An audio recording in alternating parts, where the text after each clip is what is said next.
إن الحمد لله الذي حق حمده والحمد لله الذي حمدا كثيرا طيبا مباركا فيه مباركا عليه كما يحب ربنا ويرضى.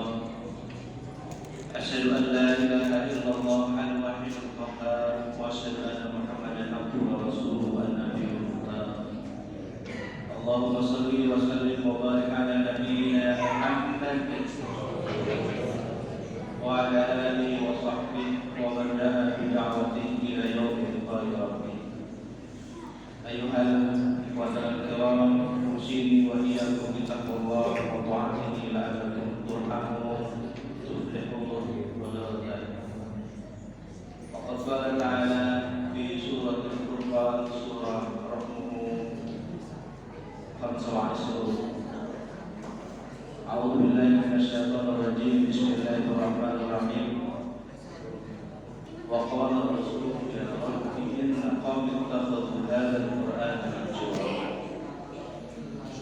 وقال رسول الله صلى الله عليه وآله وسلم اقرأوا القرآن فإنه يأتي يوم القيامة شفيعا لأصحابه. أما بعد.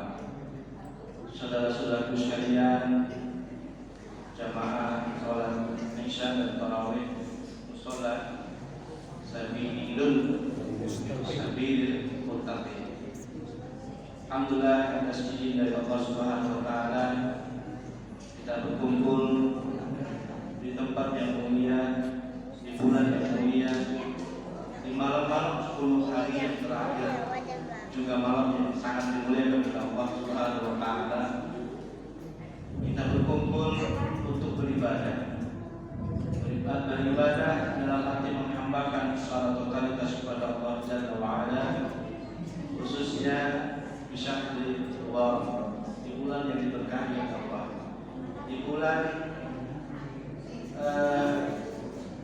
kata Allah anzal Quran yang Allah tetapkan turunnya, dan di 10 hari terakhir ini hal yang menarik adalah banyak di antara umat Islam, umat yang beriman, dia berkumpul di rumah-rumah Allah itu dalam rangka i'tikaf. Di 10 hari yang terakhir ini, dimulakan hari yang ke-20, malam 21 hingga malam 29 atau 30, sampai datang Idul Fitr, hari raya umat Islam. Ada sekali berbagai macam. Di 10 hari yang terakhir ini ada satu kisah yang tentu menjadi ketetapan di dalam surah Al-Qadr. Allah berfirman, A'udzubillahi minasyaitonir rajim. Inna anzalnahu fi lailatul qadr. Wa ma adraka ma lailatul qadr. Lailatul qadr khairun min alf syahr. Tanazzalul malaikatu war-ruhu fiha bi rabbihim min kulli amr. Salamun dia hatta matla'il fajr.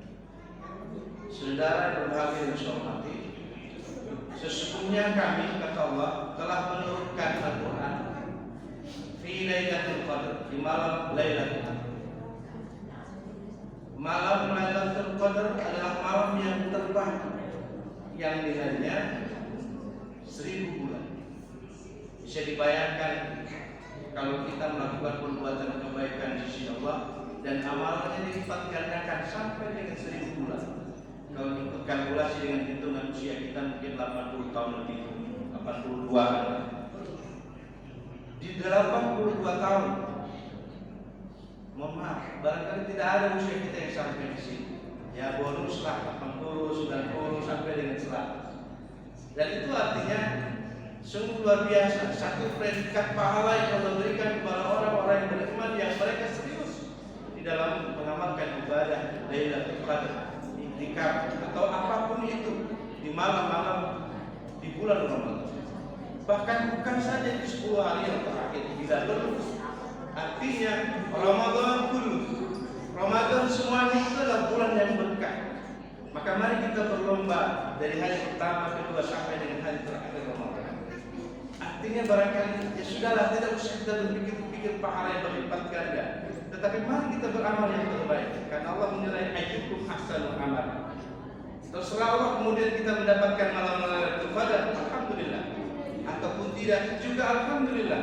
Karena itu bagian dari ujian kita, yang tugas kita adalah untuk beribadah kepada Allah Jalla wa'ala. Artinya barangkali di antara sesama kita ada yang iktikaf, ada yang tidak iktikaf, barangkali tidak perlu kita komentar. Silakan yang iktikaf sesuai dengan kesempatan waktunya, meluangkan waktunya untuk beriktikaf, silakan. Yang tidak, mungkin mereka menunaikan kewajiban yang lain yang lebih penting daripada iktikaf. Bisa jadi seperti itu. Dan semuanya mulia. Artinya semua amalan orang-orang beriman dalam kerangka untuk beribadah kepada Allah semuanya mulia. Wabil khusus tentunya memang spesial di bulan Ramadan adalah membuat bagaimana amal-amal kita, amalan yang berlipat ganda pahala. Artinya menjemput keberkahan pahala dari Allah dengan amalan yang maksud. Hadis saya berbagai dan saya hormati. Tentu saya tidak akan memperbincangkan tentang Lailatul Qadar karena saya kira sudah terlalu banyak informasi yang hadir di hadapan kita semua tentang Lailatul Qadar. Tetapi yang penting adalah bahwa Allah menurunkan Al-Quran, ya, satu pedoman yang bagi kita adalah satu yang kitab yang amat sakral. Bahkan kita tidak boleh melemparkan ini. Kita tidak boleh bermain-main dengan Al-Quran. Dan itu suatu ketetapan yang Allah berikan kepada kita. Maka kemudian bahkan suatu ketika umat Islam atau dari sejak zaman dulu Nabi SAW hingga akhir zaman nanti, banyak orang yang punya sikap terhadap kitab suci. Ada yang acuh, ada yang kemudian tidak mau tahu dengan kitab sucinya. Padahal kitab suci Al-Quran yang mengantarkan kita kepada surga Allah Subhanahu wa Ta'ala. Maka Rasul kemudian di dalam Al-Quran diabadikan dalam surah Al-Furqan ayat ke-30 yang tadi saya bacakan. Rasul itu mengadu kepada Allah, seolah-olah mengadu kepada Allah, dan ditetapkan dalam surah itu dengan mengatakan, wa qala ar-rasulu ya rabbi inna qaumi ittakhadhu hadzal qur'ana mahjura.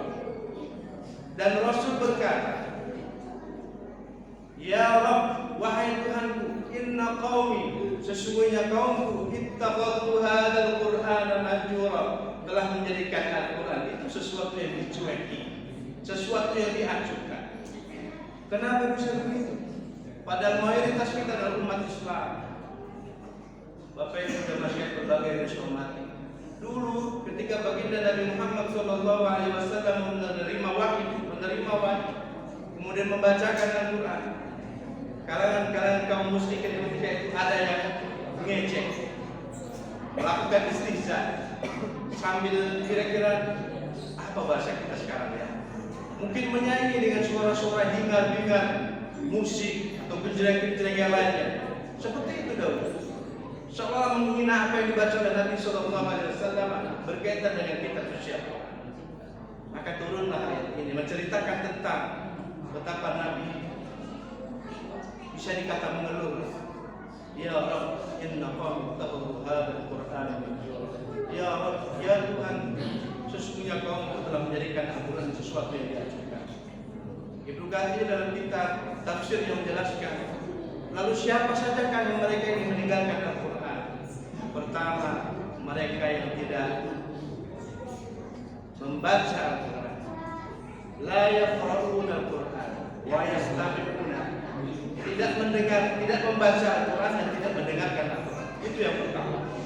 Jadi orang-orang yang meninggalkan Al-Quran adalah orang-orang yang tidak membaca dan tidak mendengarkan. Tapi saya yakin di masjid ini, di musola ini tentu kan musola namanya Sabilul Muttaqin, jalan orang-orang bertakwa.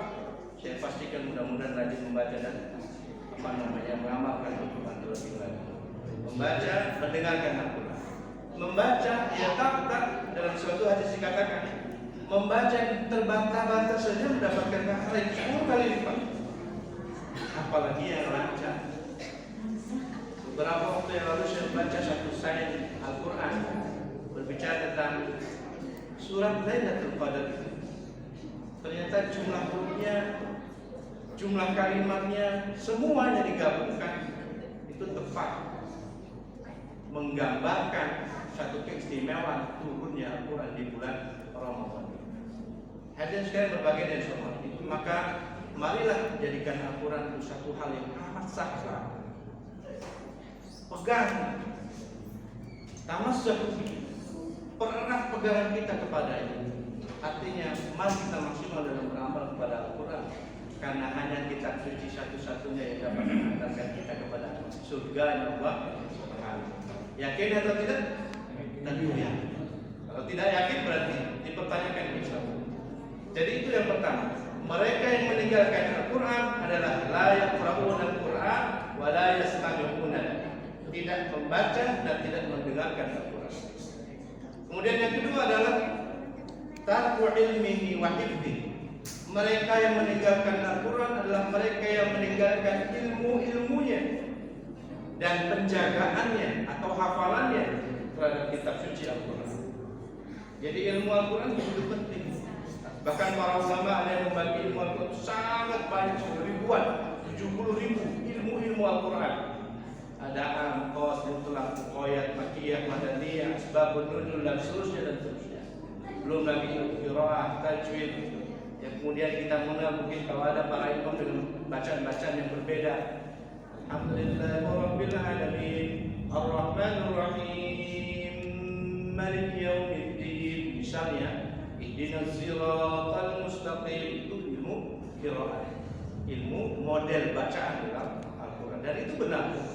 Karena di dalam Al-Quran ada paling tidak 7 qiraah atau bahkan 10. Bahkan ada yang berpendapat bahwa ilmu qiraah sampai dengan 20-an lebih model bacaan dalam ilmu Al-Quran.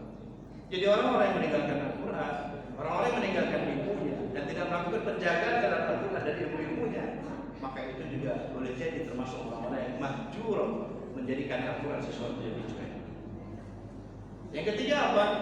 Tarku amali, meninggalkan kita beramal dari Al-Quran. Bapak Ibu hadirin sekalian berbagai dan saya hormati, kita sholat itu mengamalkan Al-Quran, mengamalkan. Karena sedari wahyu urutan pertama, kemudian yang kedua Al-Baqarah misalnya disebutkan dengan alif lam mim dzalikal kitabul la raiba fihi hudan lil muttaqin. Wa ma huwa lil muttaqin alladziina yu'minuna bil ghaibi wa yuqimuna. Mendirikan sholat, menegakkan sholat itu perintah Al-Quran. Artinya kita mengamalkan perintah Allah Tabaraka wa Ta'ala. Kemudian mengamalkan juga kita mengamalkan hadis Nabi sallallahu alaihi wasallam. Karena sholat kita mencontoh kepada baginda Nabi sallallahu alaihi wasallam. Apa buktinya? Shallu kama ra'aitumuni usolli. Sholatlah kalian sebagaimana kamu lihat aku sholat. Tentu kita tidak melihat secara wujud Nabi melaksanakan sholat, tapi dengan cerita-cerita di hadis yang sahih menyebutkan bagaimana takbir, bagaimana pembacaan dan suci Al-Quran dengan membaca surat Al-Fatihah, bagaimana rukuk sujud hingga salam itu diatur dalam hadis Nabi Sallallahu Alaihi Wasallam dan dijadikan satu paket fikih, ada fikih sholat. Maka pelajari, sempurnakan sholat kita agar kita tidak menjadi orang yang mohon maaf. Mungkin kalau sholat kita terlalu cepat itu disebut dalam sebuah hadis mereka adalah pencuri sholat karena sholatnya tidak sempurna. Itu yang ketiga. Yang keempat adalah mereka yang tidak menjadikan Al-Quran sebagai satu teladan. Jadi semua problem kehidupan atau semua keadaan umat Islam itu diatur dalam Al-Quran. Dari ideologi, politik, ekonomi, sosial, budaya, pertahanan, keamanan, semuanya diatur dalam Al-Quran. Kalau tidak percaya, ayo kita kaji satu persatu. 6.000-an ayat lebih itu mengkaji dari tidur kita sampai dengan bangun tidur kita, sampai kemudian kita melakukan aktivitas apapun. Kita salam diatur oleh Islam, kita tertawa diatur oleh Islam, kita menguap diatur oleh Islam. Bukan begitu?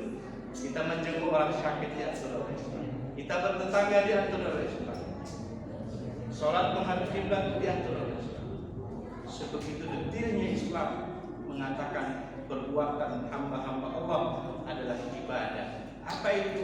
Segala sesuatu yang dilakukan yang Allah ridha dan Allah cinta, itulah ibadah. Apa saja, apapun aktivitas, menasihati, senyum, sedekah, itu adalah bagian dari ibadah. Nah, Bapak Ibu hadirin sekalian berbagai yang saya hormati, pada kesempatan kali ini marilah kita saling mengingatkan, saya dan kita semua yang hadir, mudah-mudahan di 10 hari yang terakhir ini mana tahu kita berjumpa dengan Lailatul Qadar. Tidak tahu di antara kita, ya. Mungkin orang bodoh hadir Lailatul Qadar pada kita juga tidak tahu. Artinya bersyukurlah kita menjadi hamba Allah yang Islam, yang beriman, membuktikan taat kepada Allah, dan kita berdoa beribadah pasrah kepada Allah. Mudah-mudahan Allah terima amal-amal kita. Allahumma taqabbal minna salatana wa du'ana wa kullu 'amalin qalibuna yaqufi insyaallah. Mudah-mudahan Allah terima semua amal kita. Wabil khusus di bulan Ramadan ini dan diwafatkan dalam keadaan husnul. Saya kira itu mudah-mudahan bermanfaat untuk saya dan kita semua yang hadir. Sekali lagi mudah-mudahan Allah terima amal kita dan Allah pandaikan kita dalam proses menuju pemahaman Islam yang sempurna. Wa ufawwidu amri ila Allah innallaha khabirun bima ta'malun. Assalamualaikum warahmatullahi wabarakatuh. Waalaikumsalam.